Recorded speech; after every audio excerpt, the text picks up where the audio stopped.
Ladies and gentlemen, it is with great pleasure I can announce that a new anbennar update has come out today. Although not for me today, but for you as of when you're watching this. My starting screen on the left side here will look a little bit differently than yours because I'm playing on the public beta version of anbennar. You can find it in their Discord server. It's the Bitbucket version. So I figured I'd get a little ahead of the curve and start recording before the actual update releases so you guys have something to watch. Enough about the update news. I'm sure a lot of you are probably confused about what you're looking at because this is EU4, but clearly it's not EU4. Anbennar is a fantasy total conversion mod that completely changes the setting you're familiar with and turns it into a high fantasy D&D style kind of universe. It comes with everything you'd expect, such as a number of fantasy races, including ones we've covered already, like dwarves, goblins, ogres, orcs, so on and so forth. Today's a bit of a special one because technically I have played the kobolds before. In fact, I made a video on them. Kobolds are one of my favorite races to play in anbennar, and they did just receive an enormous update to the kobolds over here. We have three options to pick from: the green scales, blue scales, and red scales. Last time I played as blue scale, this time we'll go with red scale. Welcome to the Dragon Coast. We, the Canorian kobolds, originated in this little area here referred to as the Dragon Spine, not to be confused with the Serpent Spine. A long time ago, there used to be dragons all over the place in anbennar, and the idea is that kobolds may have originated from some of these dragons, because of course we are basically small dragons. In fact, we even have unit models, look at that. Although my kobold lore might be a little out of date, the kobolds we're playing as are actually completely different from the kobolds in the east. At some point in the past, the kobolds rose up, destroyed the previous Gnomish hierarchy. What's left of the Gnomish hierarchy is Nimscod. So these guys are gnomes over here. They are very hostile towards us because we sort of destroyed them in the past. And that's about as much as I know about the kobold lore. Mostly because I don't think there's a lot of kobold lore. The kobolds don't really have written records. As for the starting situation over here, it is looking pretty grim for the kobolds. Canonically, the kobolds are supposed to lose to the new Gnomish hierarchy and then get sentenced back into the Dragon Heights to just not really do much ever again. And that makes sense because we start with no feudalism. We are behind in technology. We are also still a tribal government form with a unique type of government, giving us larger land force limit, reduced maintenance, and reduced reinforced cost, all very helpful. It seems kobold society kind of exists in almost like a familial caste system. As for the interesting quirks of being kobolds, we gain increased production, reduced development cost, and more settlers, in exchange for more expensive loans, less trade efficiency, and less tax. As for the military, things get pretty interesting here. Kobolds much prefer to fight a type of asymmetrical warfare, laying traps and ambushes rather than to engage the enemy directly. Creating traps later turns into artificery, which is why we have more artificers. And also, of course, we receive more shock damage, which makes the early game a whole lot more difficult. On top of all these problems we have, we're also a monstrous nation, which means that nobody else that we see actually respects us, except for maybe the other kobolds, and even then it's not a lot. So all the other countries think that we are monsters to be destroyed. Some even decide to turn kobold scales into armor. Isn't that lovely? So our first objective is of course going to be fighting blue scale. So we'll go ahead and rival them. We also really don't like Nimscod or Riveria. We'll go ahead and see some Crown Land back, but I will also make sure to make the monstrous tribes happy. Not as easy to make the mages happy. In fact, it may not even be possible for us. And at some point, we can also engineer kobold traps. This is a new mechanic specifically for kobolds. You're only able to build some traps in some provinces, but there are many of them. And I don't think we actually want to build any yet, because first thing we want to do is unite with blue scale. Now, they don't like us, but we do have cores on them. So, first order of business. I've been recently informed that hiring the novice adventurers is technically considered to be a bug because at the start of the game we should not be allowed to, but I'm going to abuse it anyway and you can't stop me. We'll go ahead and build a couple more infantry over here. Absolutely no shot for any alliance, even green scale. I don't know if we would ally them, probably not. So let's pick up this leader. Not the greatest, but I can live with that. Spy network in here. They will definitely not be able to ally anybody, so it's not a big deal. All the troops are ready, so let's get started. Although I'm pretty sure we're going to need more people for this. It's a close one, but we managed to squeak out a victory. That's nice. And round 2. Still taking massive losses, but hey, we need to siege that fort. It's especially difficult to siege because it is actually itself a kobold trap. Not only does it increase the attrition each month and the local defensiveness, but it also makes it really cheap to have this fort and increases the local trade power. Ah, what a great start.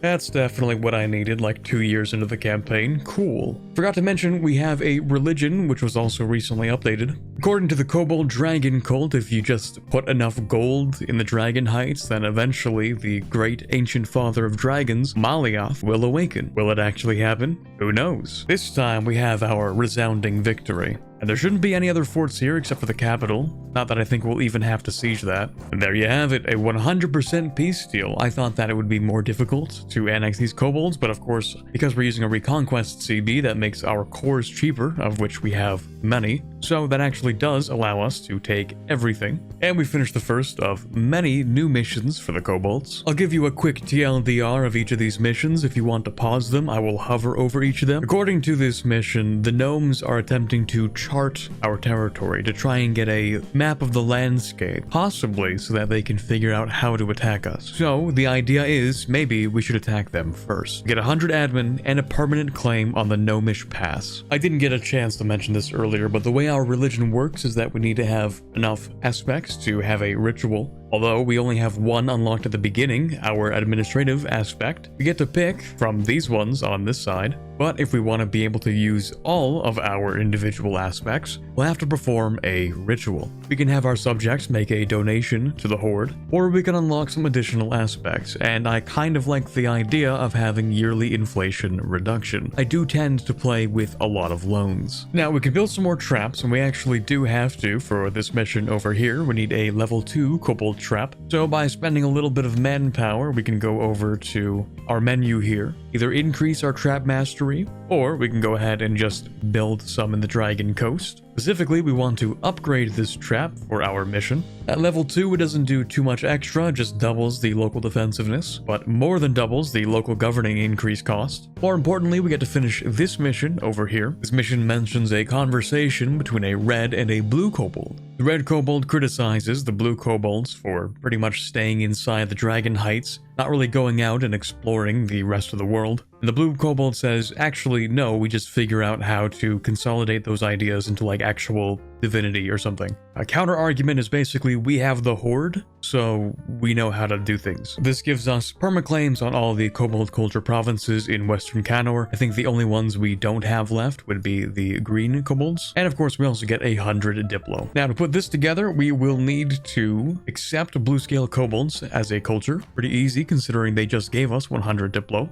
I also have to make the monstrous tribes happy, so I'll see if I can do something about that. 50% manpower, that's not very easy. That's gonna take a while. And you know what? I mean, the mages want me to take this because it has Dame's tier, and I do plan to take it anyway. I think the mages have a stronger argument here. I went ahead and built up a whole bunch of galleys because the Gnomish hierarchy, or Nimscod, I guess, is quite a bit naval focused. They do have 18 ships, while originally we only had like 13, I think. The monstrous tribes now have enough loyalty for us to finish this mission. Seems to be a continuation of the previous conversation between the red and blue kobolds. In short, both the red and blue kobold reconcile the differences between one another and decide to bind the tribes together into the purple kobolds, although symbolically, of course, because you can't actually just change their scales. This gives us a permanent modifier, which seems like it's upgradable, called Call of the Dragon. We get core creation cost reduction, more religious power, and more governing capacity. And also, we lose autonomy in all of our own provinces. Well, maybe not all of them technically, because we do have some green kobolds. Now, despite the gnomes themselves having better military technology than us, I think it would be a mistake to delay our encounter with them. In any case, we're only here for these two provinces. And if things start to go really poorly, then at the very least, we can retreat behind our forts, and we do have a lot of additional attrition for enemies because we're kobolds. So here's hoping nothing goes too wrong. First, we'll scorch this, move out, leave the ships in here so that they think they can cross. Or, okay, I guess you can do that too.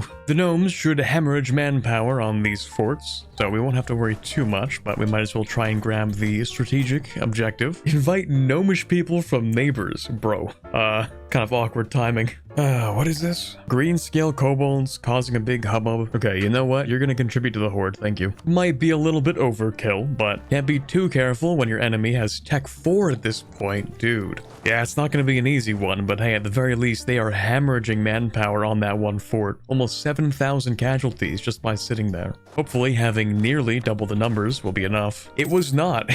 It was not enough. Okay, so what if we go in with more than double the numbers a second time? It's not like they have infinite gnomes. They will run out eventually. See, this is why I should have thought this war a lot earlier, to be honest. At the very least, they can't siege it anymore, so even if we lose this battle, it's still fine. Like, it only matters if you lose a battle if you can't come back from it, but we can very much come back from this. Now, I could go ahead and grab the next mill tech just for this final battle, but I'm not going to. At this point, I think it's fine. Like, it doesn't really matter if you lose a battle when you win the war, right? Let's go ahead and perform another ritual. Actually, you know what? Because I don't want to make donations to the horde, you can go ahead and do that. New heir, a 324, pretty much average, so I think I can live with that. I think I might have said I would only take these 2 provinces, but I lied. We're putting the gnomish ambitions to rest. Full annexation and full money, please. Let's go ahead and embrace feudalism. It's pretty important. Now we can actually grab some techs for pretty cheap. In fact, almost modernized. That's pretty good. Go ahead and core everything, of course. It will take a long time because I did grab that admin tech. Maybe I shouldn't have, but that's too bad. Laurent has rivaled me. That's great, because, you know, I was trying to be kind of friendly towards them, but I guess that's not happening. Anyway, we do have to go ahead and build a couple of traps in this region. I think I'd like to build one in this province, specifically.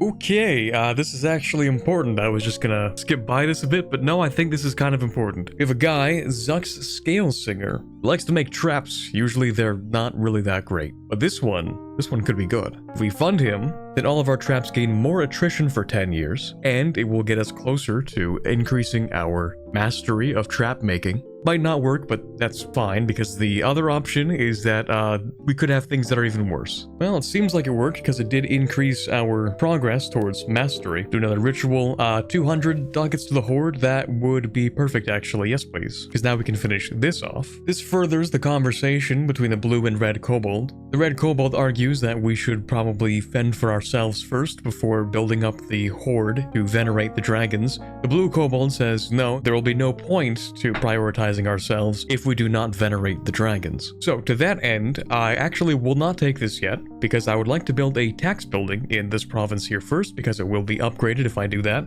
I'm just gonna need Tech 4 in admin for that, so it might take a little while. I think for us the best reform we could take right now is reining in the tribes, because as kobolds we do start with a tax penalty. And I don't think we're going to be building a lot of markets, temples, courthouses, or otherwise while we still have a massive deficit. So we have some more kobolds coming in. These ones coming from Gilland, a place that I kind of don't remember where it is. They come with a written language from the Canorian alphabet, new methods in mining and smithing. They even suggest that we should update our own institutions. It seems reasonable that we should actually be friends with them. They seem to be Redscale Kobolds, these guys over here. Although, if I had to guess, probably not specifically these kobolds. Main point is, we can either decide to take the top option, which will give us national unrest, but will also give us institution spread, and it'll give us 35 support for the Renaissance in the entire Dragon Point area. That includes our capital. So I think it's actually not a bad idea. We do need to build another kobold trap, so we're gonna put that in this province over here, if I'm allowed to. I should probably take this stuff before somebody else does. We're actually very lucky to be able to get here and finish all the sieges on time, because Gawed just declared war against them, and that would lock me out of my mission tree. The lore for this mission is from the perspective of a garrison in one of these provinces that was formerly owned by the gnomes. I think it was this one, maybe. They mention that the Redscale Kobolds may be the smallest and fewest in number, but are among some of the best warriors that the kobolds have to offer. We actually would have gotten a permanent claim on those islands if I decided to do this in a different order, but I'm glad I did it in the order that I did. To finish off this mission, all I had to do was upgrade another trap. The lore for this mission is an excerpt from a book, the journal of some gnome commander that led a gnomish invasion into Redscale. From the Redscale perspective, it seems that the gnomes might be useful alive rather than dead. A reward for completing it is a stability and 5 war exhaustion. For the next ritual, I would like to pick up my diplomatic dragon cult, which I think is just a fort defense. Might as well have all 3 active. Oh wow, that's convenient. The mages want a castle on here and I'm already building one. Okay. Not even sure how long it will actually take for Renaissance to reach us. You know what, since I do have farmlands in the capital and it's going to be a little bit easier to develop anyway, I think I'll go ahead and probably develop the Renaissance, or whatever's left of the Renaissance that we need to develop. We did get a little bit of it for free. Interesting event. It tells the story of a young kobold child figuring out how to live alone for 4 years and setting up very complex traps to keep out invaders. We'll raise her to be an expert in traps as a child prodigy, and this will increase our trap mastery. I'm sure we'll get a lot of events like that, probably. Here we go, we built our fort on this province. We do need to build some traps in it as well. There we go, all set up with the traps, which means we should be able to finish off this mission. It's interesting actually that the date for this entry here is supposed to be 1449. Because it kind of takes a while to build all this, but anyway. This is about a new recruit figuring out that you can, I don't know, magically imbue mushrooms to spew out a bunch of fire. More trap stuff, as you can imagine. It also gives us a little bit of insight into the kobolds, notably that they're willing to learn from anybody, even if they don't like them. Whereas the gnomes, well, at least from the kobolds' perspective, are too stupid to learn anything from the kobolds. But in the end, it does seem that the kobolds are figuring a few things out. So we gain 2 innovativeness per level of trap on these 2 provinces. That should give us a total of 6, and we gain a little bit more base production. Oh, what do you know? Gain 20 institutions spread in your capital for each non-kobold country with at least -50 opinion, which is actually a lot of them because I've been improving relations. So I might have missed out on like 60, maybe 80 spread of the institution, and I definitely did not have to develop it. Hindsight's always 2020. The lore for this mission is an excerpt from a journal about a kobold ship captain being sent on a trade ship to Port Nam, that is this city over here. Apparently these gnomes thought it was very interesting that there was a kobold ship with these kinds of gnomes on it. Apparently the gnomes down here don't much like the gnomes over here. So even though we're still technically monstrous, these gnomes were more than happy to trade with us. Finally, we can take Tech 4, so we can start building a couple of temples, including this one over there. Need that for that mission. Now that we have a temple in that province, it should be upgraded to a cathedral, and we should get some base tax as well. To finish off this mission, we will need 2 missionaries, but that's not too hard. All we really have to do is swap out this for this missionary. The conversation between the blue and red kobolds continue. They discuss with one another what it actually means to be a dragon. Is it more important to act in whatever way you'd see fit, or to mold the world to your own whims? At the bottom, the mission notes that this is a dialogue, a kind of play often performed between dragon priests, which intentionally leaves the question open for the audience to fill in. And in the subsequent event, it comes down to us to figure out which one we actually prioritize. Our dragon priests dream of power, or our dragon priests dream of flight. Interesting. It seems like it has more ramifications than a simple modifier for the next 10 years, but probably is showing us a hint of what we will end up with. When we ascend, we will either grow bigger and stronger than before, or fly above the world and build new bodies. From a gameplay perspective, of course, getting the shock damage would make sense because it counteracts the additional shock damage you receive, allowing you to fight a little bit better in the early game. But I mean, it's so much cooler to be able to fly, right? I waited so then I could sell some titles and I'll use them to embrace the Renaissance. Now we can go ahead and actually tech up, including getting our first idea group, which it seems the mission tree requires will be exploration ideas. Because without colonial adventures, we are hard stuck in our mission tree. We cannot go any further than this. Yeah, you might be shocked to learn that the kobolds are actually supposed to be a colonial tag. And what do you know? Already a great power in 1467, number 5 no less. Although that is because of the institution mostly. All I had to do was put down that one rebellion, and we've completed this mission. A very odd mission. This appears to speak about somebody who was elected to lead the Gnomish hierarchy, the Nimskod hierarchy, after we had conquered Nimscott, you know, the island over here. In theory, I guess the hierarchy would have been exiled to somewhere else. But rumors say that this Gnomish artificer, which was elected, was seemingly rather kobold-like, leading to the speculation that he himself actually might be a kobold disguising himself as a gnome, and somehow nobody noticed this. In any case, he did disappear, so it's not like it's really that relevant, but some people hope that they'll come back. It gives us a new administrative aspect of our religion, giving us +1 land leader fire and reduced technology cost. It also increases tolerance of gnomes. That's nice. I completely underestimated how complex this system actually is, because this isn't just another aspect. It also enhances the festivals. Depending on how many upgraded aspects of Tayakan are active, we gain some new things. So we get 10 of each power category, as well as some more money for the Horde. Now, originally I had thought that it would be kind of pointless to continue expanding because ultimately Laurent and Gawed just end up fighting each other over this area. Not very likely that we'd actually get much of an opportunity to take anything, but we do have one right now, since for whatever reason Laurent doesn't want to help Reveria, and we do have at least one claim. Not that we really need one, but anyway. They are actually at war with Laurent, so I should make sure that I grab the stuff that borders me first.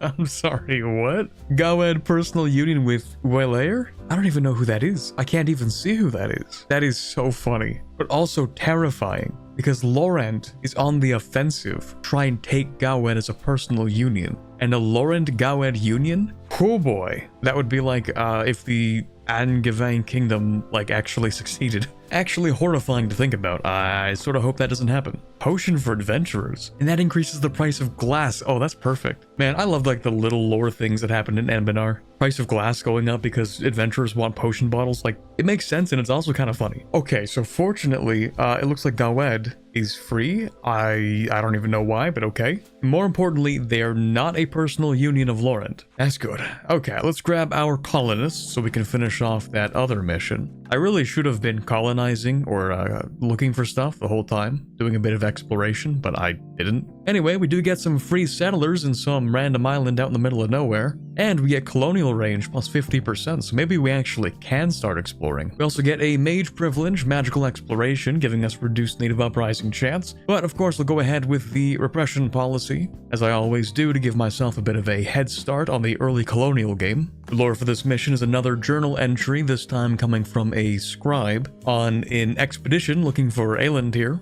Apparently it must have been a little while ago, because all they know about what year it is that it's sometime after 1445. It means obviously they must have left maybe 1444. The logkeeper is hoping to find some kind of dragon across the sea. Maybe they'll find it, maybe they won't, no spoilers. Anyway, we've colonized this. That's cool. We should send someone over to actually make that go a little faster. And it should take 3 lightships and get an explorer. With the capital Reveria siege, we are, well, for the most part done. They do have an ally somewhere though. An ally that I'm really not gonna reach, so hopefully they just surrender. Looks like we didn't have to wait too long at all. It does seem like Gawed would... Oh wow, both Gawed and Laurent would join a coalition. That's not good. Yeah, that could be pretty bad. I mean, Laurent does only have 9,000 troops. Wait a second, I could invade you. Okay, I won't do it. It's probably not a good idea. It'll either be the best play I've ever made or the worst. And I do love a good gamble. We can upgrade our government rank for some more governing capacity. Go ahead and core all that. And after getting some stuff from Conquest, we can go ahead and also seize some more land. People don't like, but that's fine. You know, at the very least, if I get a coalition war declared against me, I can test out the traps. That'll be neat, because I have been building them. Massive traps in this province, fortified in this province. I've been building them up quite a lot. Also kind of funny to me that we only get cavalry at Tech 6. What even is our cavalry? Drake riders. What on earth is a drake? Dragon-like beasts, risking them in warfare was taboo for centuries. Okay, so dragon cavalry, but not dragons that can fly. Okay, that works. See, the thing is, Reveria, I believe, becomes a colonial power in their own right. If you decide to, let them live, they will develop colonies, and that will be annoying. So, even if there's a coalition, I still think it was the right play. Besides, it's not like I can take anything else. I'm just a little guy doing a little bit of expansion, okay? You see, I'm not even gonna take anything else. I promise I definitely will not take this area in the next 50 years, surely. You can trust kobolds. For our tier 3 reform, it is best for us if we grab this one, because it prevents all stability losses from demonsterization. I think for kobolds, you want to demonsterize pretty much as soon as possible, because we're not all about doing massive expansion or anything. We want to make sure that we're on relatively sort of good terms with everybody else, and that starts with not being seen as monstrous. It also gives us tech cost reduction. That's pretty good. There you go. That's one colony done. And who is this? Oh, that's Venail, isn't it? Okay, well, we haven't exactly discovered any coastlines yet. That's gonna take a minute. Okay, so it seems like I need to colonize either this province here or some other province that I have no idea where it is. So you know what? I can see this one and I can reach it. I'm just gonna go here. Gonna use the mercenaries for that one since I don't want to keep the army up all the time. Seems we also have what I think is a new privilege for the monstrous tribes, giving us increased settler chance and settler increase, but reducing native assimilation, and every time a colony is finished they gain 1% crown land. Which is not ideal, but I think also isn't the end of the world. And besides, we're not going to have the tribes forever. The lore for this mission is a later entry in the same logbook as the last one, where canonically it is the green scales that end up finding Eiluntir, and the gnome, still captive on the ship, finds that she actually is kind of taking a liking to the kobolds. Our reward for completing this mission is increased development in this one colony that we're developing here, as well as increased settler growth in both this area here and this area over here. Although we don't exactly have the money to colonize both at the same time. Let's go ahead and sell some titles. We can use that to build some production buildings. Now, normally I don't really take tech ahead of time. Instead, I'd rather spend some points on developing and then grab it when it's cheaper. Problem is, I think I need to take it. Just because the coalition's still there, and they both took Tech 6, and they're both recovering manpower, so you can never be too cautious. Okay, I had a heart attack for a quick second there. Okay, attacking Venail, that's okay, you can do that, that's fine. We do have to throw a little bit more money into the horde, so I think just this and maybe another festival should be fine. We can pick up another idea group, although honestly, I think I'm going to wait because we're pretty close to finishing off these requirements, which will, of course, give us more missions. Likewise, we could, if we wanted to, actually form Kobildzan, but I'm just gonna do it through the mission. One thing we should get started on is demonsterization, though. Probably worth selling a few titles again. Just out of curiosity, what happens if I decide to contribute to the horde? Chance of stability, I mean, not a very good chance. Never mind. We got another event about somebody known as the Trappist, someone capable both of leading successful sieges and creating excellent traps, but we can only really hire them as one. Either extra fire and siege power, or we can improve our trap potential. I think we're probably going to lose this general at some point. We might as well get another one. Oh, you know what? That's interesting. I didn't even notice, but the name of the Age of Greentide is different now. The Age of Monsters.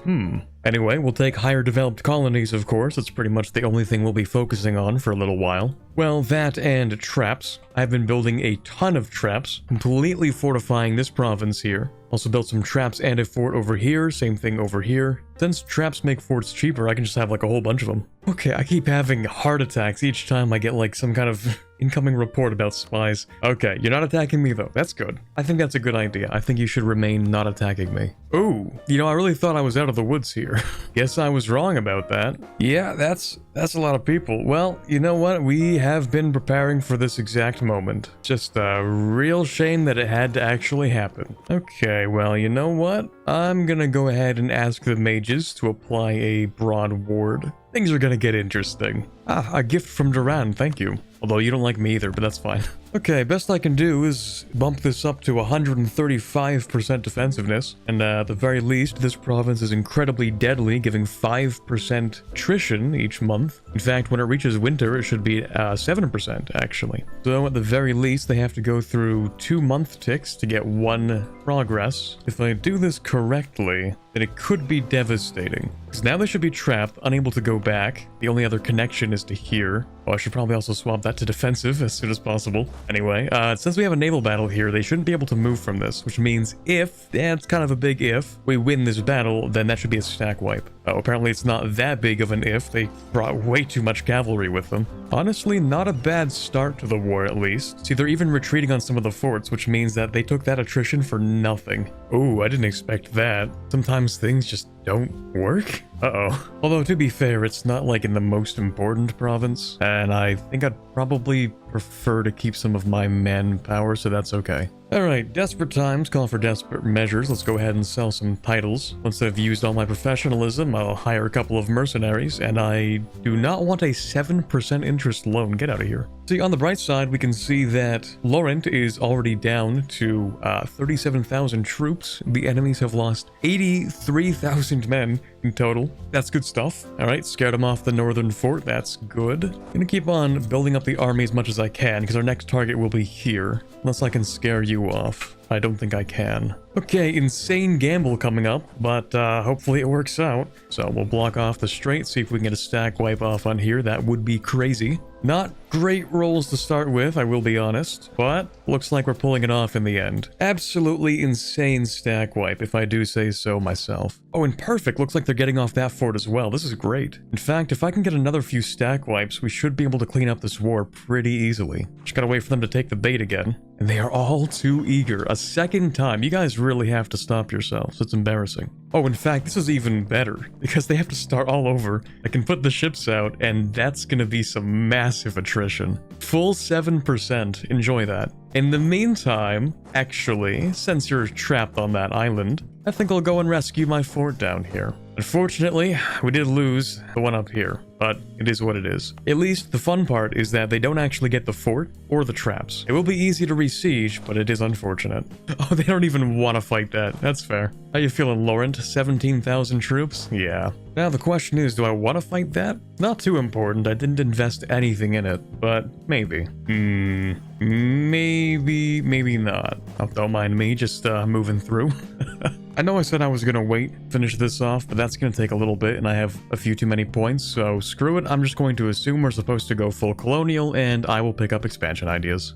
Ah, shoot, right, you actually have some kind of a fleet. Okay, fine. I guess they can leave if they want to. See, the great thing about scorching this, that once these ships leave, you can put them out and then back in for a quick second, which should reset your ability to cross and should allow me to keep on cycling like this. Not ideal, but we will have to fight that ship at least a little bit, just to make sure nobody gets any ideas about crossing. That's a beautiful stack wipe. Let's retreat, and let's retreat the ships as well, ASAP. New government reform. Okay, come on, you know which one I'm picking. Fort defense and max hostile attrition. What a great idea. I wonder if that synergizes with anything we do. Speaking of which, I think we can go over here and also pick this up. Like, this is great to have, but I think we kind of want the max hostile attrition at the moment. In fact, I should have had that on the whole time. So now the enemy can have up to 9% attrition. Not sure if this one's going to be a stack wipe necessarily, but it's fine because we already got rid of most of them. Well, you know, we could technically do this, I guess, just to secure that stack wipe, and then we can retreat the boats as well.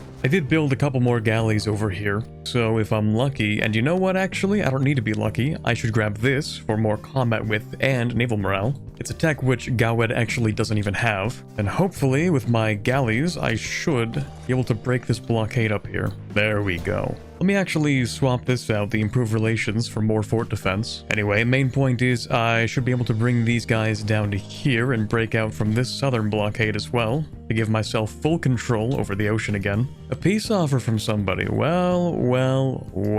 Can't do that for everybody, but all the allies of Laurent who joined off of favors will definitely leave. Not that there are many. Alrighty, naval blockade broken. This is going to be a clean stack wipe. And again, incredible. You guys are just addicted to getting stack wiped, I guess.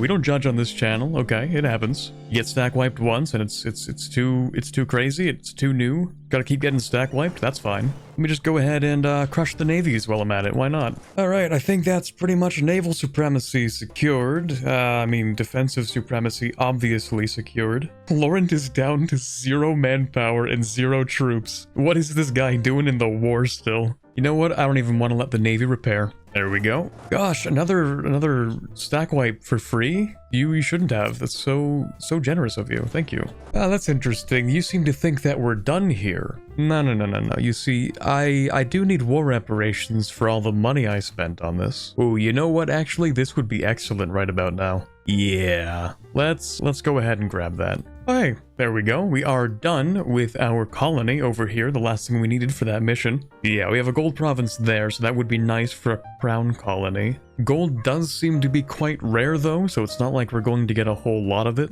But it is a higher chance than most places, so maybe we do go with that. For narrative reasons, we're not going to worry about the mission yet. Looks like neither of our enemies have taken Tech 8, but I'm starting to think maybe I should just grab it anyway. It's not that crazy of a tech though, so I don't know. Okay, I think it's time for us to try and mount our final push. We're not going to get a lot more war score just by sitting around here. The enemy has dwindled down to, well, not that much less, but it's fine. We have Tech 8, they still have Tech 7. Okay, here goes nothing. Not off to a good start, or a good middle, or a continued good middle, or even a good end. Not off to a good anything, but we managed to squeak out a victory in the end anyway. Now it's time to push, try to grab these provinces. Okay, I think I've done it. I'm gonna take the coastline of Gawet here to link up to the Greenscale territories and finally secure this coastline. I will take full money from Laurent and war reparations. I don't think I could even ask for more at this point. 350,000 humans died. And for what? Just to have to pay me a whole lot of money plus war reps, lose even more human-held territory. And you can't even form a second coalition after this. That's a real shame. Really unfortunate. Hopefully we've taught them a lesson they will not soon forget. Now, I can go ahead and seize some land back, pick up a few more rivals, pour that all up of course, pay off all of my loans. And so, the reason why I waited to finish this mission is because I thought it would be thematically appropriate for us to push back the first human coalition. And after our victory in that war, then proclaim ourselves the first Kobold Empire. Or maybe second. I don't really remember my lore on this. The 3 hatchlings, 1 red, 1 blue, and 1 green, are led through the horde, each grasping at a hand, or for the third, the tail of their guardian. Together, they gawk at everything collected, the gold and gems reaching for the ceiling in a collage of rainbow hues. The countless artifacts lining the walls, ranging from Nimscod inventions to Lenkori crowns to Gaweti banners. No doubt ones we stole on the battlefield. The constant curators running around, ensuring that the entire horde is bountiful and well organized. They witness Kobildzan's ever-growing wealth in all of its glory. When they reach the library, they realize they had never seen this much paper before. They may be too young to read, and truly, despite the Virexia's best efforts, almost no one in Kobildzan is literate, but the library is lined with classrooms, and each features a dragon priest reading from one of their favorite tomes. The hatchlings are treated to the triumphs of the Redscales, the piety of the Bluescales, and the explorers of the Greenscales. Each story tells them more about their history, and of the great things kobolds can achieve. Completing this mission gives us a couple of things. One, we will get an event in the next day. Secondly, our new colony will receive much faster colonization and much cheaper colonies. Our capital will move to this province over here, where our horde is currently located. Of course, it'll also gain 12 development. Our country will change to Kobildzan. All Kobold Culture Group provinces will become Kobildzani kobolds. We get a permanent claim on the rest of the Dragon Coast. We become an empire, and of course we gain new ideas. I'm sure these ideas will probably be better than the simple Redscale ideas, so I'm not even going to check, I'll just take them. Well, in some ways yes, in others no. We do gain +2 attrition for enemies to start with, which is insane. Maybe that would have been helpful during the war, but I love my narrativizing of the mission tree. I think overall they are still better ideas. Although oddly enough, for some reason, we get the exact same mission again. Okay, cool, let's do it again. Hopefully it doesn't give us the event twice, that'd be kind of weird. The people cease begging for the dragons to come find them. Instead, we will go search for them in the world. It's concluded that we will fight the enemies of dragonkind, no matter how powerful they may be. I'm sure we have proven that already. We will work as one, shutting our pride in return for iridescent unity. And we will change ourselves, bone by bone, scale by scale. With the power of artificery, we will become dragons, both metaphorically and physically. So we get a new government reform. We are a republic, specifically a technocracy, giving our artificer regiments increased infantry fire. We will lose the mage estate, but gain the artificer estate instead. And of course, we get new missions. Other things about the technocracy, reduced advisor cost, that's pretty good. Artificer force limit fraction, that's cool. And of course, we have to deal with the actual estates. We have a bunch of crown land from changing our government type, so we can spend all of that on points. Oh boy, right, we have artificery things to deal with. Our guy has been in charge for quite a while, hasn't he? The whole time. time. At least I don't have to deal with that air. Oh wow, the other choices are not very good. Okay, I think we're gonna keep the same guy in control for now. You know what, I'm just gonna embrace the chaos. We'll go with the Burlites, even though they're probably not the most optimal. Right, new estate, we no longer have the mages. Arsenal of National Development, reduced development costs? That's not bad for a one-time cost of crown land and a couple of crowns. Grand Exhibition, it's probably a good idea. Artificer Generals? Hell yeah. 80 Tradition General for free? Yes, please. Alright, now let's do some research, shall we? Short list of inventions, what would actually be helpful? Kind of like getting more trade efficiency, production, and tax. Might as well also sell some titles since we have so much crown land. Oh, that's new. For us to be able to upgrade our aspects, we will have to complete some missions, so I guess for now we'll just ask for a donation. For us to finish off this mission, we only need to improve a few provinces, which should be pretty easy.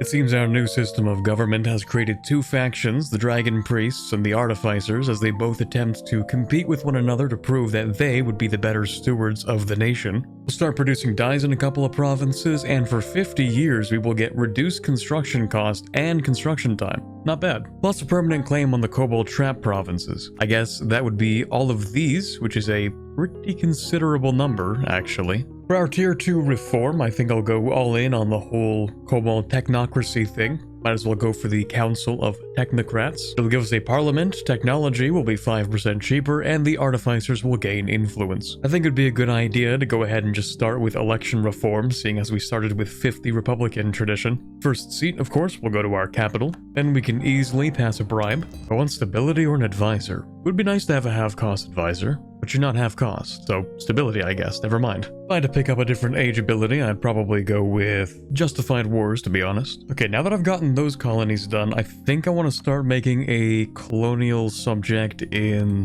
the Broken Sea area. Pretty sure I need that for a mission, so we might as well get started. Although it is Arctic, so it will suck, but it's whatever. Council of Technocrats convenes once again. Our current guy is, you know, pretty decent. As long as he lives, I see no reason to kick him out. In fact, allegedly, some kobolds can even live to be 120. I don't know if that actually translates in terms of game mechanics, but we'll see. Wait, kobolds are long-lived race? Wait a minute, what? I thought kobolds lived to be like 40. And then some of them could live to be 120, that's weird. What do you know? Never mind. This is the weirdest event I think I've seen this run yet. Local human child has fallen into one of our traps. We can just give him back, but it is a little bit weird that we even had the kid in the first place. Really small chance of this working out. Decent chance of nothing happening.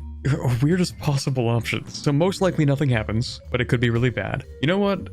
Let's gamble it. What's the monsters level? 82? Okay, what happens? 84. Okay, never mind. We messed up. Wake up, no invention dropped. Keep forgetting you have to go over to this menu and then click on inventions, right? Anbennar UI shenanigans. I was gonna say, oh, I need a little bit more money to activate it, but it seems I need a lot more money. A little more than one loan worth, actually. So let me go ahead and just seal a little bit. I'm sure they won't mind. Then we can go ahead and activate that. Might as well go ahead and do another research. Not too expensive. You can also pick up this idea here, and next month we should be able to finish off exploration ideas. Not exactly a huge fan of either of these, but this could be helpful for developing an institution. Feel pretty confident in saying we're probably not going to need to develop the next one, though. Let's sell a few more titles, spend that on... Honestly, I don't even know.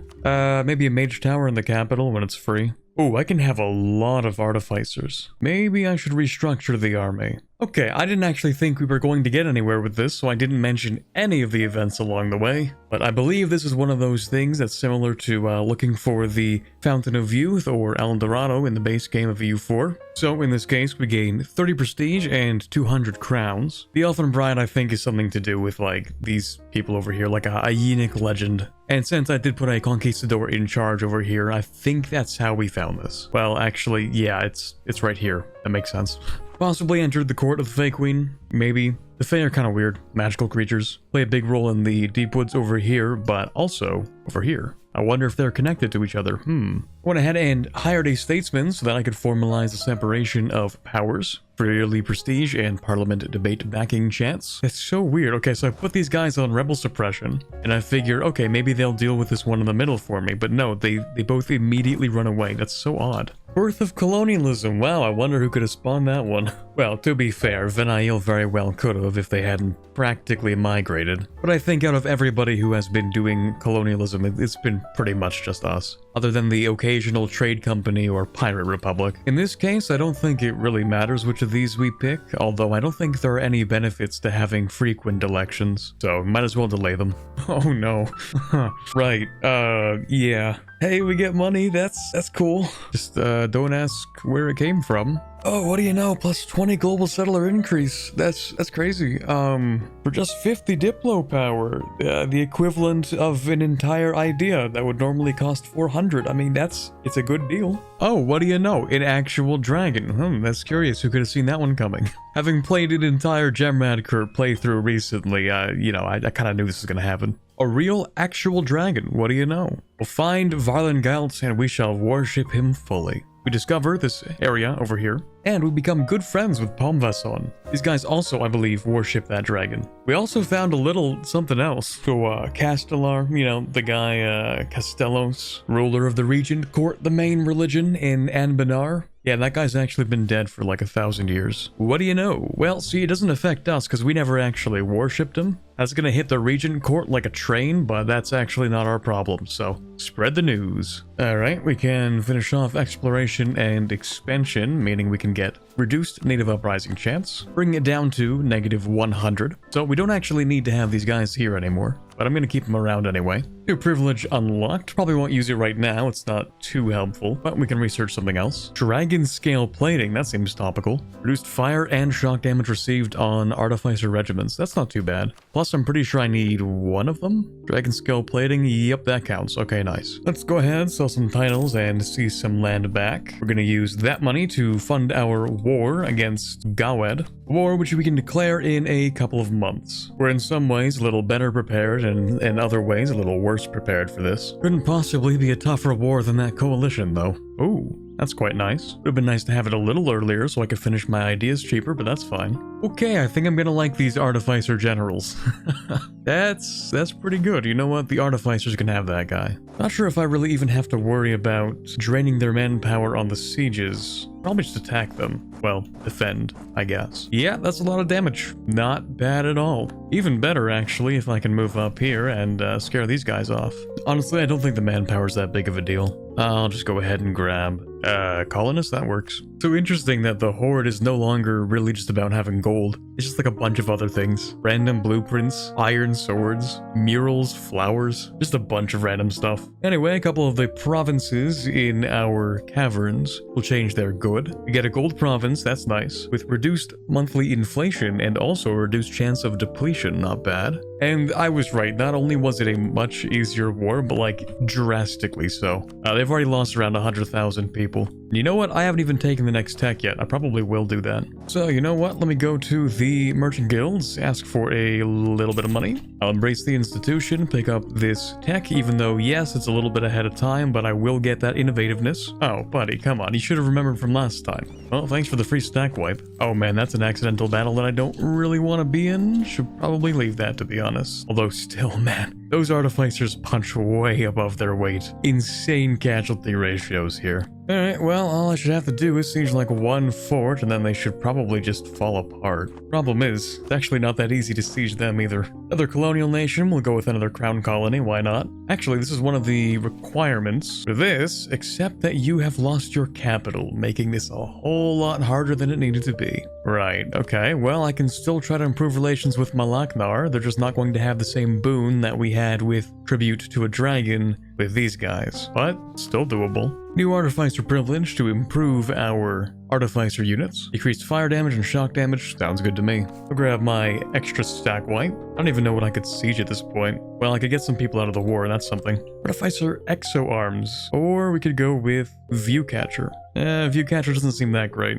We'll go with this. It's not the ideal time, but I might as well sell a few more titles. Repay all of my loans, actually. Probably a good idea. Alright, I'd say that was a pretty good war. I think we took a few more casualties this time, but that's what you'd expect from an offensive war. Taking all this stuff over here for a mission, this stuff up here to connect my entire empire. and this up here just because I kind of feel like it. Plus, of course, full money and war reps. The coalition isn't even that bad. Besides, what are they gonna do? Fight me? Because that went so well last time. Okay, let's get a little bit of that crown land from our winnings. Plus we can seize some more. Maybe I shouldn't have done that because the artificers don't like me, but I can fix it. The lore for this mission covers an interesting way of mining using artificery. First, you divine to find some ore. Then, grow some random mushrooms in the dirt. Mushrooms which are good at digging away at the rock. Then set up some supports and throw some bombs at it. Seems like it works out. 6 of the provinces in our caverns will have their goods changed, as well as giving us an additional 1.2% landfire damage for each province, for a total of, I believe, 7.2%. Not bad, since it is global instead of on just the artificers. By putting a couple of light ships in these provinces here, we can finish off this mission as well. Turns out that the fish supply in this area is dwindling, probably as a consequence of our expanding population. So instead of fishing, we're going to have these areas start farming fungi for food. That of course changes the goods produced in these provinces, as well as making some of them a little more effective. Plus we get reduced land maintenance modifier for the rest of the game. Having completed that, I think it would be a decent idea for us to finish off here. We had a more natural stopping point a little bit earlier on, but I felt like maybe I could fit in just a little bit more, you know. Just one more year, bro, I promise. Speaking of promises, hey, before you click off this video, there might be a part 2. And by part 2, I mean the second half, because just as I did with the dwarf video, and how I ended up playing the entire rest of the Arg Ordstun mission tree for the second part, if this video gets 3,000 likes by the end of 2024, I will make a second part covering the entire rest of the Kobildzan mission tree. And you should know, this is not all of it. It will take a considerable amount of time and effort though, so I want to make sure you guys do definitely want to see that. Hence the time frame for the like goal being a little bit shorter this time. Admittedly, I did take a quick peek at the things that Kobildzan gets later down the line, and I think you guys will really enjoy it, so you know what to do. And if somehow you're new around here, you haven't been watching any of the anbennar videos, go ahead and do that first, I guess, but also subscribe. I think that's a good idea. For now though, this is Corbett signing off, and as always, have a fantastic day. Shout out to all the patrons for this month. These people not only help make the channel possible, but also receive early access to videos. So a big thanks to Erica, Baby Cow, Born to Dunk, Le Quebecer, Nick Steffel, Qbrute, AG Forero, Ben Mottram, Quiet Guy, Rosset, Torvald, Ambient Cyan, James Levy, Luke78776, White Rook, and Robert.